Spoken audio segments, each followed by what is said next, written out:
అదే RTV app వార్తల్ని క్షణాల్లో చదివే అవకాశం ఉంటుంది. ఒక న్యూస్ పేపర్, ఒక టెలివిజన్ ఛానల్ మీ చేతుల్లో ఎప్పుడూ ఉంటాయి. గత 4 సంవత్సరాలుగా వధాన్య ప్రతిభా పరీక్షని సత్యసాయి జిల్లా, అనంతపూర్ జిల్లాలో మేము ఈ పోటీ పరీక్షను నిర్వహిస్తున్నాం.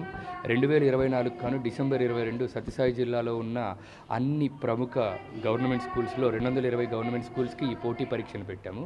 సో పోటీ పరీక్ష ముఖ్య ఉద్దేశం ఏంటంటే పోటీ పరీక్షలో కాంపిటేటివ్ స్పిరిట్ని పెంచాలని. అంటే పిల్లలు రెగ్యులర్గా థియరిటికల్ ఎగ్జామ్ రాయకుండా ఒక ఓఎంఆర్ షీట్ అలవాటైతే పిల్లలకి రాబోయే రోజుల్లో వాళ్ళ కాంపిటీషన్ తెలుస్తుందని ప్రతిసారి 9th 10th కాకుండా గవర్నమెంట్ డిఎస్సి నోటిఫికేషన్ ఇచ్చే ముందే ఒక డిఎస్సి ప్రతిభా పరీక్షని మేము దాన్ని కూడా ఆర్గనైజ్ చేస్తామన్నమాట. సో ఉమ్మడి అనంతపూర్ జిల్లాలో దాదాపు 2000 పైగా రిజిస్ట్రేషన్ చేసుకొని ఆ ఎగ్జామ్కి అప్లై అయ్యేవారు.